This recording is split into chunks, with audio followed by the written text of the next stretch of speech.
안녕. 자, 오늘은 우리가 이제 수직선, 그 다음 절대값, 그리고 숫자들 간의 우리가 대소관계라는 주제를 가지고 한 3가지 정도 선생님이 간단한 내용 전달만 좀 할게요. 그리고 조금 더 자세한 내용은 우리가 본 수업 와가지고 연습할 수 있도록 합시다. 자, 일단 요 수직선 먼저 한번 살펴볼 건데, 첫 번째. 자, 말 그대로 숫자로 만들어낸 직선이다 라고 생각을 하시면 되겠어요. 오케이. 자, 그럼 예를 들어 선생님이 여기에 점 하나를 찍고 이 점에 해당하는 숫자를 0이라고 합시다. 자, 그러면 선생님이 이 점에 해당하는 숫자를 0으로 이야기하기로 했잖아. 이렇게 한글로 쭉 풀어서 이야기를 하는 게 아니고 요 점에 해당하는 숫자를 0이다 라고 하는 말은 우리가 수학에서는 요 점에 대응하는 숫자를 0이다 라고 대응이라는 이야기로서 이제 표현을 좀 해요. 자, 그러니까 대응이라는 용어는 우리가 초등학교 때도 배웠던 내용이니까 선생님이 조금 헷갈리는 사람은 나중에 한 번 더 설명할 수 있도록 하겠습니다. 어쨌건 이 점에 해당하는 숫자, 이 점에 대응되는 숫자를 0이라 한다. 이렇게 기준을 잡고 한번 생각을 해볼 건데, 수직선이잖아, 그지? 자, 수들로 만들어낸 직선을 말하는 거라서 우리가 배웠던 내용 중에 정수에 해당하는 숫자들을 선생님이 하나 일정하게 이렇게 나열을 한다라고 생각을 해볼게요. 자, 그러면 0에서부터 오른쪽으로 뭐 한 요 정도 간격 간 거, 요 위치에 대응하는 숫자가 1이라고 하는 숫자가 있다고 칩시다. 그러면 요 같은 간격만큼이 추가될 때마다 커질 때마다 오른쪽으로 이렇게 점들이 쭉쭉쭉쭉 만들어지는 게 보이겠지, 그지? 자, 그러면 뭐 요쯤은 우리가 대응 숫자 2, 대응 숫자 3, 대응 숫자 4 이런 식으로 이제 숫자들이 쭉 오른쪽으로 가면 갈수록 0에서부터 1씩 커지는 숫자들에 대응하는 점들이 이렇게 찍히는 게 보일 거야, 그지? 자, 그러면 1씩 작아지는 숫자들에 대한 값들은 0을 기준으로 왼쪽 편으로 이렇게 점이 찍혀 나갈 거니까 대응하는 숫자들마다 선생님이 점을 미리 찍어 놓으면 여기는 마이너스 1, 마이너스 2, 마이너스 3, 마이너스 4 이런 식으로 해당 숫자들에 대응하는 숫자들, 해당하는 점들 쭈루룩 찍어보면 일정하게 일자로 쭉 나열해서 적으면 이런 식으로 나올 수는 있는데, 우리가 알고 있는 숫자가 정수 말고 분수의 형태들도 우리가 알고 있는 거 맞지? 그래서 뭐 예를 들어 2분의 1이다 그러면 1은 안 되고 0보다는 크기 때문에 0과 1 사이에 존재를 할 거고, 2분의 1이라는 건 두 칸 중에 한 칸을 말하는 거니까 이 한 칸 간격을 2로 나눴을 때 정확하게 2개 중에 한 칸에 해당하는 것만큼 오른쪽으로 간 요 지점이 뭐가 되겠다? 아, 2분의 1에 해당하는 숫자가 되겠군. 뭐 이런 생각 해볼 수 있죠. 자, 그래서 우리가 정수 말고도 분수에 해당하는 숫자들의 분수에 대응되는 점을 찍어보면 이 사이사이에 엄청나게 무수하게 많은 점들이 다다다다다다다닥 찍혀 나갈 게 느껴질 겁니다. 자, 그래서 딱 나누어 떨어지는 저런 그 형태의 정수값 그리고 분수값 말고도 안 나눠 떨어지지만 계속적으로 반복되는 어떤 숫자들도 존재를 할 거란 말이야. 그렇게 표현되는 모든 숫자들이 다 이렇게 점점점점 찍혀서 일직선상에 쫙 이렇게 나열이 되다 보면 우리가 점이 모여서 선이 될 수 있는 건 알고 있지, 그지? 자, 그래서 요 해당하는 점들 사이사이에 무수하게 많은 숫자들이 엄청 많이 존재를 할 건데, 그 숫자들이 점으로 쫙 나열이 되다 보면 점이 모여 선이 될 거니까 그렇게 수로 만든 직선을 우리가 뭐라 한다? 수직선이라고 한다라고 생각을 해주시면 되겠어요. 그래서 선생님 지금 점들이 모여서 만들어낸 직선을 이렇게 한번 그어봤는데 조금 삐딱하지만 어쨌건 이렇게 만들어봤는데 계속 값은 갈 거고, 그지? 작은 값도 계속 작아갈 거잖아.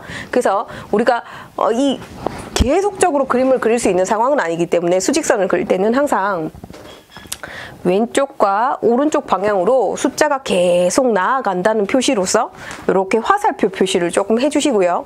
기준값인 0을 기준으로 이쪽 오른쪽은 커져가는 값이니까 양의 값에 해당하는 값들이 적혀 나갈 거고, 왼쪽의 값은 0보다 0을 기준으로 작은 값들이 표현될 거니까 값이 점점점 작아지는 숫자들에 대응되는 점들로 구성된 직선이구나 라고 생각을 해주시면 되겠습니다. 자, 그래서 이걸 가지고 우리가 어떤 숫자가 어떤 그 위치에 존재를 할지에 대한 것들을 조금씩 살펴보는 내용들이 있을 건데, 예를 들어 여기에 대응되는 숫자가 선생님이 1, 2, 3 3 이런 식으로 좀 적어놨다 쳐요. 여기도 뭐 마이너스 1, 마이너스 2, 마이너스 3 이런 게 존재를 할 때 예를 들어서 뭐 2와 2분의 1 이 숫자는 어느 위치쯤에 존재를 할까라는 문제가 나왔다고 쳐. 예를 들어 여기 뭐 1번, 여기 2번, 그리고 정확하게 반 갈라서 표현한 요 지점, 여기가 3번, 그리고 4번, 그리고 뭐 이쯤 할까? 여기를 정확하게 세 칸으로 나눠낸 그때의 여기 요 지점을 5번이라고 표현을 했을 때 선생님이 2와 2분의 1에 해당하는 숫자는 여기 1, 2, 3, 4, 5 중에 어디에 해당합니까? 라고 묻는다면 너희가 이제 이 값을 한번 잘 생각을 해보시고 2와 2분의 1? 그럼 2.5를 말하는 거니까 2.5면 2보다는 큰데 3보다는 작고 0.5기 때문에 2, 3 사이를 정확하게 반 가른 다음에 한 칸만큼 더 간 걸 의미할 거니까 2, 3 사이에 있는 숫자 중에 한 칸만큼 더 간 이 3번에 해당하는 값이 2.5에 해당하는 값이겠구나. 이렇게 생각해 볼 수 있는 연습이 좀 되면 좋겠어요. 그래서 뭐 그 외에 문제 우리가 더 연습을 조금 하자면 대응하는 숫자들 이게 뭔지 한번 조금 더 구체적으로 살펴볼 건데 요 지점은 선생님이 어떤 값인지 이야기를 안 했으니까 요 1번은 이 0과 1 사이에 있는 어떤 숫자긴 한데 정확하게 반을 나타내는 지점에 해당하는 숫자라고 생각을 해봅시다. 자, 그러면 0하고 1 사이의 값은 1인데 1을 두 조각으로 내면 2분의 1이 되는 건 알지? 그리고 0에서부터 오른쪽으로 2분의 1만큼 간 거기 때문에 1번에 해당하는 숫자는 플러스 2분의 1이겠구나 라는 생각해 볼 수 있고요. 그지?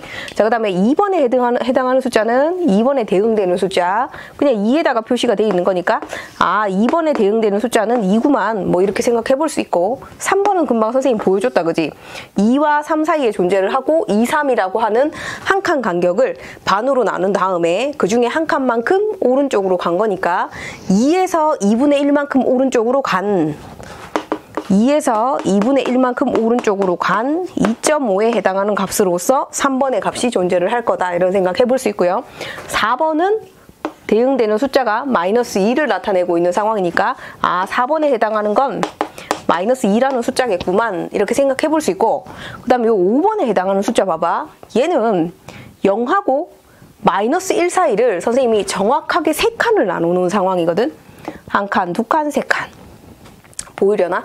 보이겠지, 그지? 자, 그래서 여기 하나, 둘, 세 칸 나눈 다음에 정확하게 3칸 나눈 값에 왼쪽으로 2칸만큼 가 있는 상황인 거 보이지?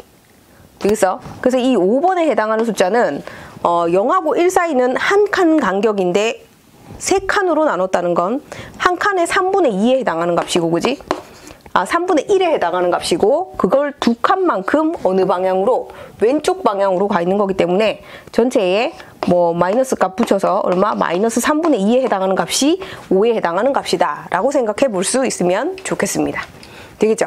그래서 이 수직선은 너희가 각자 대응하는 점들이 수로서 우리가 구성되어 있는 직선을 이야기를 하는 건데 대응하는 점들이 우리가 알고 있는 모든 숫자들이 거기에 다 들어가 있다고 생각을 하시면 되고 정수나 분수만 들어가 있는 게 아니라 나눠 떨어지지 않는 어떤 숫자들까지도 다 포함해서 이런 숫자들 사이사이에 무수히 많은 숫자가 존재한다는 거 좀 기억을 하시고 이것과 관련된 옳은 문장 아니면 또 뭐 맞지 않는 문장 이런 것들을 판단하는 그런 내용들도 조금씩 나올 거니까 잘 참고하시면 되겠습니다. 자, 그 다음에 이 숫자 보시고 원점 기준으로 좌측과 우측으로 계속 뻗어 나갈 거니까 화살표를 반드시 그려주셔야 하고 오른쪽으로 갈 때는 값이 커지는 거, 왼쪽으로 갈 때는 값이 작아지는 거 이런 거 좀 잘 판단하셔서 이 해당하는 대응 점들이 값이 얼마인지 그런 거 찾아내는 연습이 기초 연습이다라고 생각할 수 있겠어요.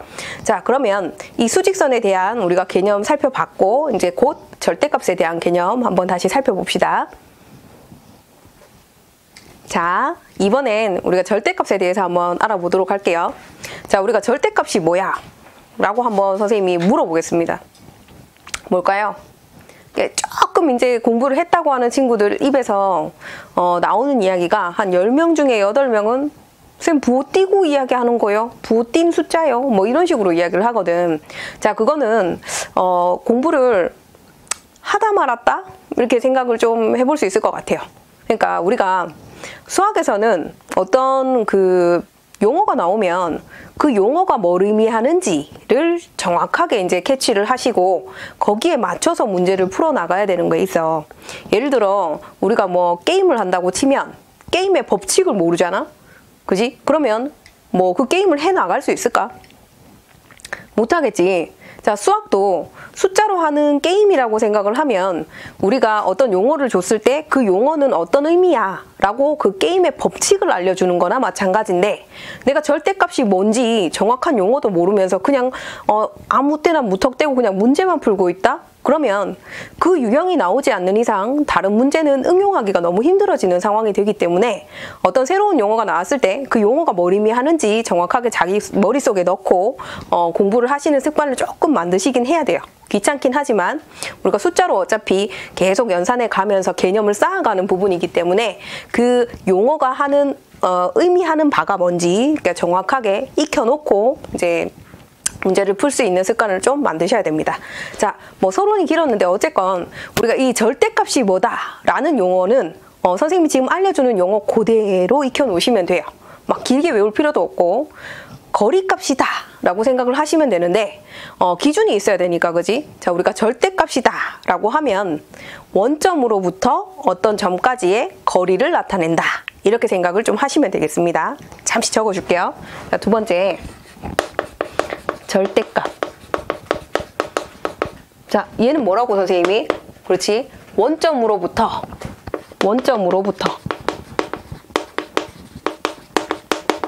내가 구하고 싶은 어떤 점까지의 거리.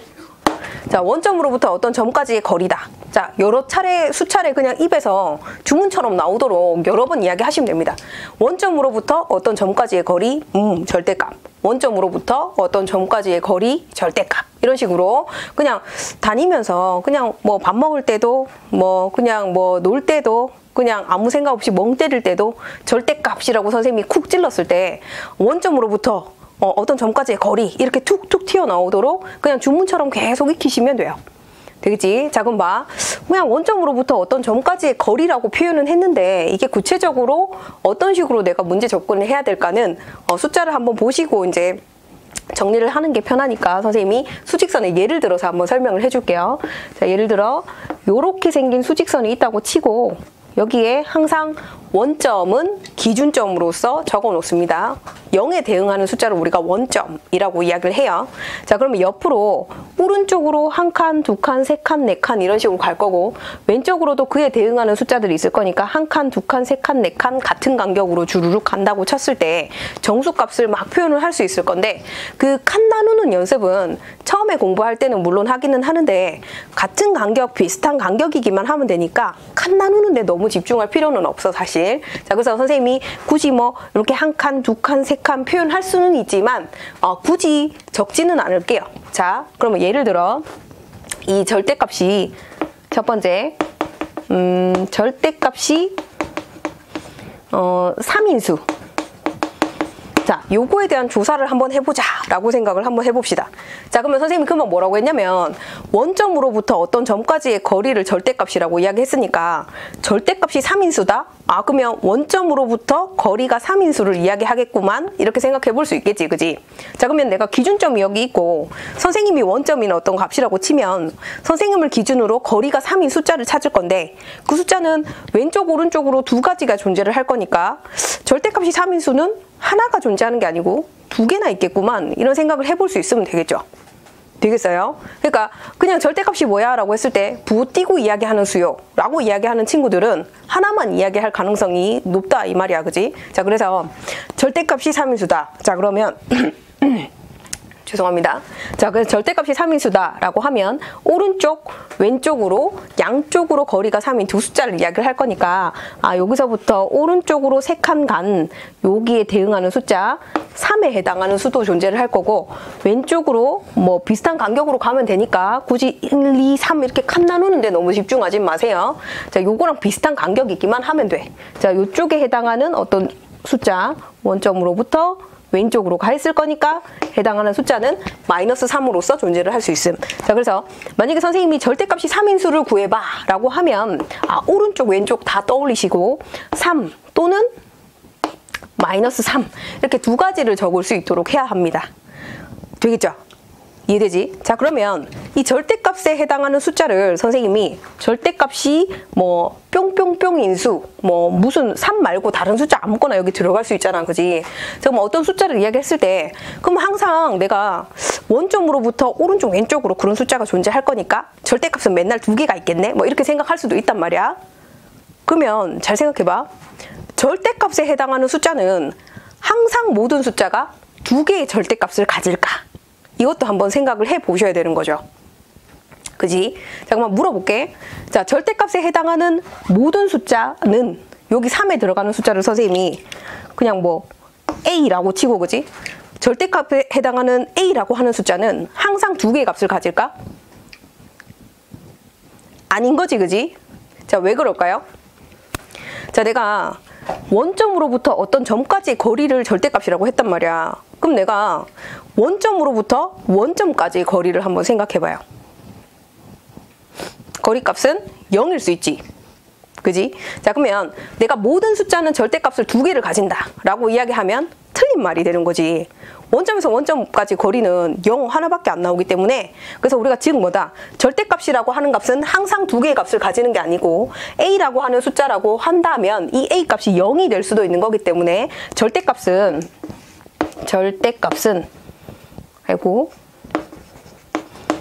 값은 항상 2개가 아니고 1개 또는 2개를 가지는 거야.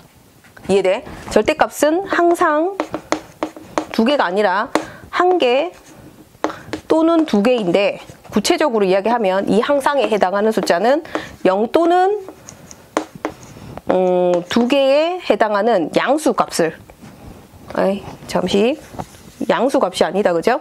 0 또는 거리값으로서 절대값에 해당하는 숫자 2개를 가지는데 요 2개에 해당하는 요 값은 절대값으로 표현했을 때 거리값으로 이야기하니까 양수값으로서 이야기를 할 수 있는 거고 그 개념은 선생님이 지금 절대값을 표현하는 기호를 한번 보여준 다음에 이 2개에 해당하는 이 값이 왜 양수값이다 라는 이야기가 나왔는지를 다시 한번 이야기해 볼 수 있을 것 같아. 다시. 자, 그러니까 요 항상 1개 또는 2개를 가지는데 이 1개에 해당하는 게 0에 해당하는 값인 거고 이 2개에 해당하는 값은 위에 이제 선생님이 예를 들어서 표현한 것처럼 3이나 -3 같은 2개씩 나올 수 있는 그 경우를 이야기하는 겁니다. 자, 그러면 세 번째로 우리가 절대값을 표현하는 방법에 대해서 다시 한번 좀 볼 건데요. 3번 봐. 자, 이 수학이라고 하는 숫자를 가지고 하는 요 게임은 한국 사람들 말고도 어떤 지역에 있는 어떤 나라에 있는 사람이 봐도 다 알아볼 수 있는 어떤 기호 체계로서 표현이 되어 있을 때 이제 소통이 가능한 부분이 있기 때문에 이렇게 우리가 절대값이 3인수 이렇게 한글로 적어버리면 한국 사람 아니면 모른단 말이야, 그지? 자, 그래서 내가 기호로 표현하는 방법, 절대값을 기호로 표현하는 방법 지금 잠깐 볼 건데요. 자, 이 기호 표현은 절대값은 요렇게 짝대기 2개만 써 주시고 여기 안에 어떤 숫자를 적어 주시면 돼요. 자, 그러면 원점으로부터 이 숫자에 해당하는 거리값을 짝대기 안에 쓰면 절대값을 의미하는구나 라고 생각을 할 수 있습니다. 그러니까 예를 들어서 뭐 선생님이 아까 절대값이 3인수라고 했던 거를 기호로 표현을 한다면 절대값 짝대기 안에 숫자 3 집어넣으면 되겠다 이 말이야. 이거 이해되겠어요? 자, 그러면 이건 무슨 뜻이야? 원점으로부터 3까지의 거리값 이 말이니까 얘를 3이라고 적을 수도 있는 거고 또는 원점으로부터 절대값이 3인 값으로서 계산되는 다른 숫자를 내가 또 표현을 한다면 -3까지의 거리로 이야기도 또 할 수 있는 거니까 얘도 3 이렇게 이야기해 볼 수 있는 거거든. 되겠어? 자, 그러니까 절대값이 3인수다라는 요 표현은 이것도 되지만 아래쪽에 있는 요것도 가능하기 때문에 절대값이 3으로 나온 요 숫자에 원래 값은 3과 마이너스 3 두 개가 있었던 걸로 우리가 이야기해 볼 수 있는 거라서 거리값에 해당하는 값은 우리가 부띄고 이야기한다라고 했던 개념이 이런 것들 때문에 나오는 거예요. 3도 원점으로부터 거리가 3인 거고 마이너스 3도 원점으로부터 거리가 3인 거니까 부띄고 계산 결과가 나왔잖아, 그지? 그래서 그렇게 오해하고 있는 내용이 이쪽에서 나오는 것이다, 이렇게 생각해 보시면 되겠습니다. 자, 그래서 다시 한번 이야기하면 플러스 3이든 마이너스 3이든 절대값으로 이야기했을 때 그냥 3으로 이야기하고 있기 때문에 우리가 모든 절대값은 항상 한 개 또는 두 개를 가지는데 이 두 개에 해당하는 절대값의 표현은 양수로서 표현이 가능한 거기 때문에 절대값은 0 또는 뭐다? 양수로서 표현이 된다라는 사실도 조금 알아볼 수 있어요. 그죠? 자, 그래서 요 표현을 선생님이 이렇게 같은 말로서 이렇게 쓰기는 조금 애매하지만 절대값은 항상 한 개 또는 두 개의 값을 가지는데 항상 두 개만 가지는 건 아니니까 기억을 하시고 이 한 개에 해당하는 값은 0인, 절대값이 0인 값을 이야기하는 거고 이 절대값이 두 개로 표현되는 요 3이나 마이너스 3인 숫자는 절대값으로서 표현을 했을 때는 둘 다 부호띄고 이야기하니까 절대값은 항상 양수로 표현된다 또는 0이다 라고 이런 식으로 이야기를 해볼 수가 있다 라고 생각하시면 되겠습니다. 되겠죠? 자, 그리고 우리가 하나 더 알아야 될 거, 자, 요 수직선이 이렇게 있을 때 원점을 기준으로 어떤 점까지의 거리를 절대값이라고 했잖아, 그지? 자, 그러면 내가 절대값은 원점에서부터 멀어지면 멀어질수록 점점 커지는 거란 말이야. 이해돼? 자, 그럼 봐. 원점으로부터 한 칸만큼 오른쪽으로 간 거는 절대값이 1인 값이지, 한 칸만큼 왼쪽으로 간 것도 여기 마이너스 1에 해당하는 숫자들이 될 거니까 요 한 칸만큼 떨어진 숫자들은 오른쪽으로 가든 왼쪽으로 가든 어쨌건 원점에서 한 칸만큼 옮겨진 거리값을 이야기하는 거야. 근데 절대값이 2다, 3이다, 4다, 100이다 뭐 이런 식으로 이야기를 하면 원점으로부터 거리값은 원점에서 멀어질수록 절대값은 커지는 거기 때문에 요쪽 방향으로 갈 때, 오른쪽 방향으로 갈 때도 절대값이 커진다라는 거 확인할 수 있고요. 왼쪽 방향으로 수직선에서 원점으로부터 왼쪽 방향으로 갈 때도 우리는 절대값이 커진다라고 생각을 해볼 수 있겠지. 선생님이 지금 이 이야기를 하는 이유는 뭐냐면 우리가 수직선을 배웠을 때 원점을 기준으로 오른쪽으로 가면 수 자체는 커지는 거잖아. 맞지? 더해지는, 증가되는 상황을 이야기하는 거니까. 근데 원점으로부터 왼쪽으로 숫자가 이렇게 가게 되면 해당 숫자가 마이너스 1, 마이너스 2, 마이너스 3, 마이너스 4, 5, 6, 7, 8 계속 마이너스인 값으로 가는 거니까 감소해지는, 그러니까 빠지는 양이 많아지기 때문에 숫자 자체로 보면 원점으로부터 왼쪽으로 갈 때 수 자체는 작아져. 그지? 자, 근데 절대값은 원점으로부터 왼쪽으로 가든 오른쪽으로 가든 둘 다 커지는 방향으로 가는 거기 때문에 오른쪽으로 가는 건 수도 커지고 절대값도 커지는 게 이해가 되는데 왼쪽으로 갈 때는 숫자는 작아지지만 절대값은 커지는 상황이기 때문에 요거의 구분이 조금 필요해요. 자, 지금 설명할 때는 알아듣겠지만 이제 문제로 나오기 시작을 했을 때는 절대값이 숫자가 왼쪽으로 가는데 절대값하고 숫자의 커지는 정도가 다르네. 절대값은 원점으로부터 거리를 말하는 거니까 당연히 커지는 거 알지만 수 값 자체는 원점으로부터 왼쪽으로 가면 작은 값을 이야기하는 거니까 얘는 작고 얘는 커지네. 이런 것들 조금 구분해서 생각해 볼 수 있어야 되겠습니다. 그래서 절대값에 대한 개념 잘 기억을 하시고 부호띤 숫자다라는 이야기를 지금 시간부터는 그렇게 이야기하시면 안 돼요. 우리는 원점으로부터 떨어진 어떤 점까지의 거리값을 절대값이라고 하고 기호로서는 짝대기 두 개 사이에 어떤 숫자를 넣는 것이다. 이렇게 생각을 해주시고 절대값은 거리값이니까 거리의 개념에서 가장 작은 건 0인 거 알고 있지? 거리가 음수인 거리는 나타낼 수가 없는 거잖아. 그지? 자, 그래서 가장 작은 절대값은 0이며 그죠? 그리고 다른 거리값들은 뭐 왼쪽으로 가든 오른쪽으로 가든 우리가 거리이기 때문에 양수인 표현으로서 절대값을 표현한다. 뭐 이런 것들 간단하게 정리하시고 곧 수의 대소관계 살펴보도록 하겠습니다. 자, 우리 이제 세 번째 수의 대소관계 한번 알아보도록 할게요. 수의 대소관계. 자, 요거는 어떤 내용이냐 하면 선생님이 절대값 이야기할 때 벌써 이야기를 했어, 그지? 자, 내가 수직선이 이렇게 있을 때 자, 기본 세팅 좌측, 우측에 화살표 반드시 그려주시고 원점에 해당하는 기준 하나 그려주시고 자, 표시 다 하고 난 다음에 원점으로부터 오른쪽으로 가면 갈수록 숫자가 어떻게 된다고 했다? 수 자체는 커진다고 했던 거 기억나죠? 그지? 자, 원점에서부터 왼쪽으로 가면 갈수록 숫자 자체는 어떻게 된다? 작아진다. 자, 그래서 요 원점으로부터 오른쪽에 있는 숫자는 우리가 뭐라고 했냐면 양수라는 표현으로서 이야기를 했었고, 그지? 양의 유리수 줄임말. 그 다음에 원점으로부터 왼쪽으로 있는 모든 이 해당하는 숫자들은 음수라고 표현이 돼요.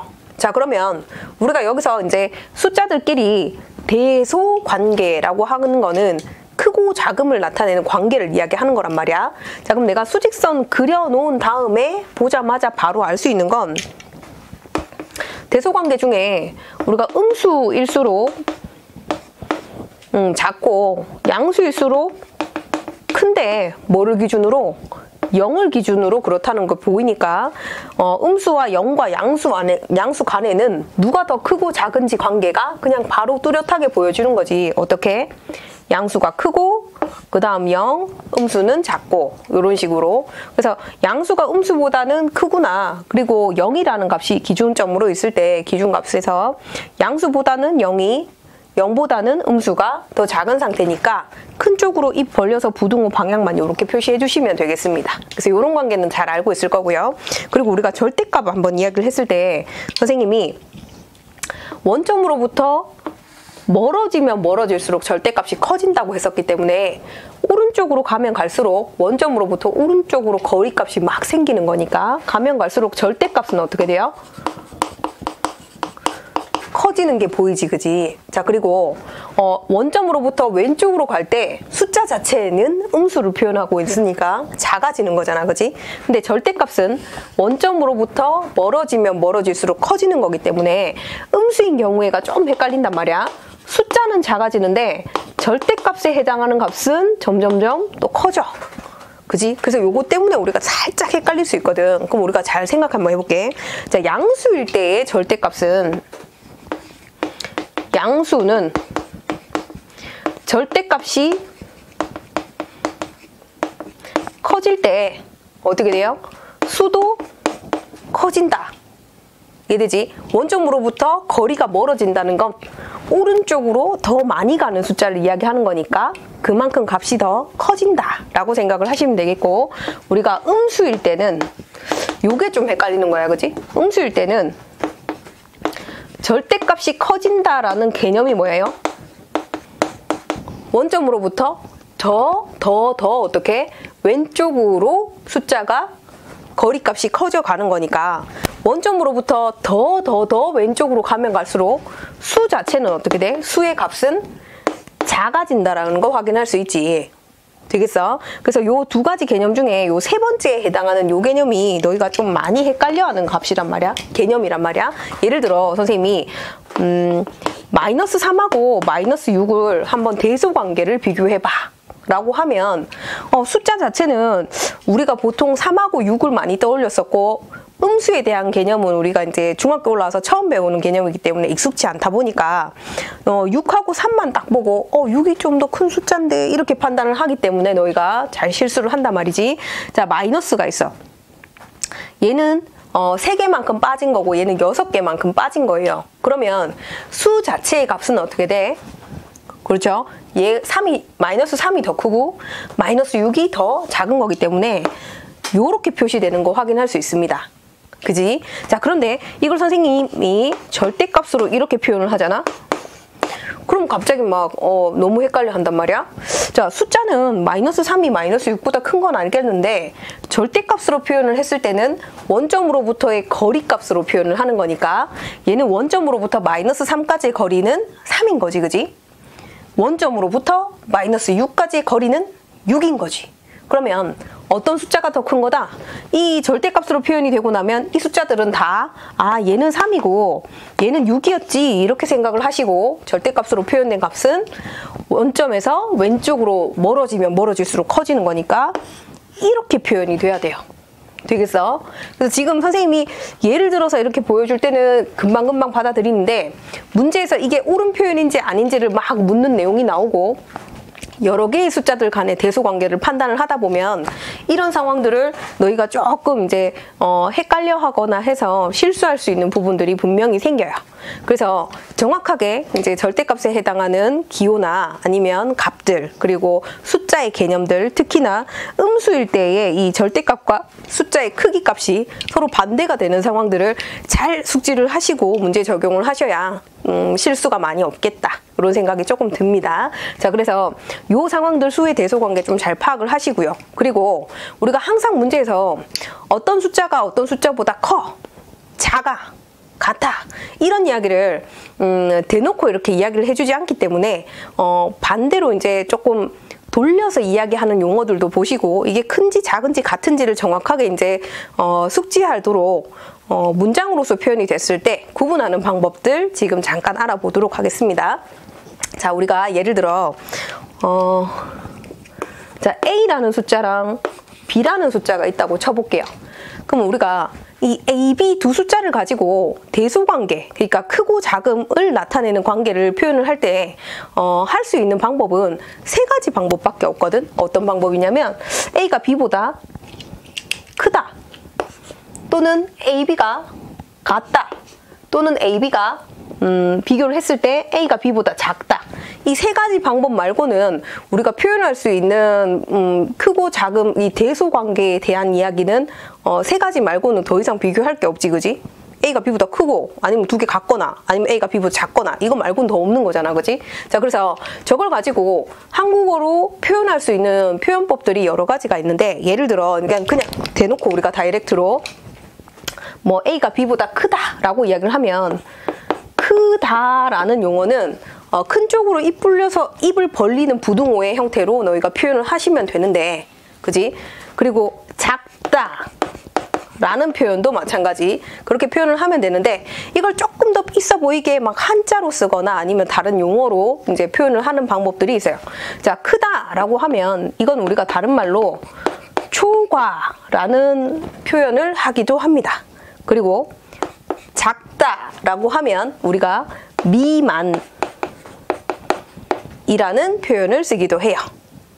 자, 그 다음 우리가 크다, 작다 말고 크거나 같다 또는 작거나 같다, 이 말은 뭐냐면 A와 B가 비교를 했을 때 크거나, 클 수도 있고 또는 같을 때도 있는 존재, 같을 때도 있을 때, 그러니까 우리가 크거나 같다라는 표현이 나올 수도 있고, 또는 작거나 같다 라는 표현이 나올 수도 있는데, 얘도 여기 크다와 작다 같이 초과 미만처럼 표현되는 것처럼 크거나 같다, 작거나 같다도 이렇게 다른 용어로서 우리가 표현이 될 수가 있거든. 어떻게 표현이 되냐면, 크거나 같다, 우리가 한자를 써서 같다는 한자 중에 같을 이자는 게 이자가 있어. 같을 이자. 그리고 크다는 숫자의 개념으로는 크다지만 한자로 표현했을 때 윗상자라는 글자가 있거든. 윗상, 그냥 좀 크다라는 개념으로. 그래서 같으면서 크다, 이상이라는 말로서 표현이 가능하고, 그 다음에 같으면서 작다, 아래 하자를 써서 숫자 개념으로는 작다라는 개념으로 이하 라는 용어도 있습니다. 그래서 그냥 대놓고 크다, 작다, 크거나 같다, 작거나 같다 라고 하면 표현하기가 너무 그냥 편하지, 그냥 부등호 기호 그대로 쓰기만 하면 되니까. 그런데 이거를 다르게 표현하는 이런 표현법들이 나왔을 때 초과다, 미만이다가 나오면 등호가 들어가는 상황이 아니니까 그걸 잘 생각을 하셔야 되고, 여기에 이자, 이 같을 이자라고 했잖아, 그지? 얘네가 들어가면 크거나 같다 또는 작거나 같다라는 말이 들어가는 거기 때문에 등호가 들어가는 형태의 부등호 표시를 해주셔야 된다라고 생각을 하시면 되겠습니다. 자, 그러면 다시 선생님이 크다, 작다, 크거나 같다, 작거나 같다를 이 부등호로 표현하는 것들은 아직 안 보여줬으니까 지금 잠깐 해볼 건데, 자, 물론 기준은 A를 기준으로 할 거야. 자, A가 B보다 크다. A가 B보다 뭐 초과라고 이야기를 하면 표현할 때는 A가 B보다 커요. 이렇게 이야기를 하시면 되겠고, A가 크니까 A 쪽으로 입 벌리게. 그 다음에 작다라고 하면 A가 B보다 작으니까 B 쪽으로 입을 벌리게 표현하시면 되고, 크거나 같다라고 표현이 되면 A가 B보다 크거나 같으니까 요렇게 등호를 우리가 예전에 이렇게 표현할 때도 있긴 했는데 등호 짝대기 하나만 써도 상관이 없거든. 짝대기 하나만 쓰는 형태로 지금은 배우고 있습니다. 그래서 뭐 하나 쓰는 걸로 이렇게 쓰시면 되겠고, 그 다음에 뭐 요건 생략하시고, 그 다음에 A가 B보다 작거나 같다라고 하면 작은 쪽이니까 B 쪽으로 입 벌리고 등호를 이렇게 써주시면 되겠어요. 그래서 기호 표현은 매번 교육 과정마다 좀 바뀌는 거고, 정말 예전에 이렇게 두 개로 쓸 때도 있긴 했는데 우린 요게 한 개 짝대기 등호 표시하는 걸로 이렇게 기억을 하시면 되겠습니다. 자, 그러면 선생님이 지금 일단 부호 표현은 보여주긴 했는데 이런 말들을 다르게 표현하는 방법들도 더 있단 말이야. 예를 들어 여기 있는 숫자를 잠깐 볼게요. 크거나 같다를 잠깐 봅시다. 크거나 같다. 자, 크거나 같다. 이거 다른 말로 어떻게 표현해 볼 수 있을까? 자, 선생님 분명히 뭐라고 했냐면 숫자를 비교하는 방법은 세 가지밖에 없다고 했어. 큰 거 아니면 같은 거 아니면 작은 거. 그지? 그럼 내가 크거나 같다라고 했으면 얘를 빼고 이야기하는 거지, 그지? 이해돼? 그러면 이 크거나 같다라는 말은 우리가 다른 말로 뭐라고 한 번 더 쓸 수 있냐면 작은 거 빼고를 이야기하는 거니까 작지 않다 라고 선생님이 표현을 하잖아. 그러면 이 세 가지 부등호의 그 사용 관계 중에 작지 않다니까 작은 것만 빼고 이야기하는 거기 때문에 크거나 같다라고 판단을 해보시면 되겠습니다. 되겠어요? 자, 그 다음에 작거나 같다면 작은 거랑 같은 것만 이야기하는 거니까 큰 걸 빼는 거지. 이해돼? 그래서 요 작거나 같다라는 말은 한국어로 다시 또 뭐라고 할 수 있냐면 크지 않다. 요렇게도 표현이 가능해. 되겠어? 자, 그래서 문제에서 A가 B보다 크지 않다, A가 B보다 작지 않다라는 말이 나왔을 때는 숫자 두 개를 대소관계 비교할 때 큰 거, 같은 거, 작은 것만 있는데 크지 않다라고 했으니까 큰 것만 빼면 두 가지가 남겠지. 그럼 당연히 등호가 들어가는 상황이 꼭 나올 거고, 작지 않다라는 말이 나왔을 때는 작지 않다니까 큰 거, 같은 거, 작은 거 중에 작은 것만 빼고 큰 거, 같은 걸 말하는 거니까 등호가 같은 상황이 나오겠구나. 그래서 표현을 할 때 작지 않다나 크지 않다 같은 것들은 기호로서 요런 등호 부분들이 들어간다는 거 조금 기억을 해주시면 좋겠습니다.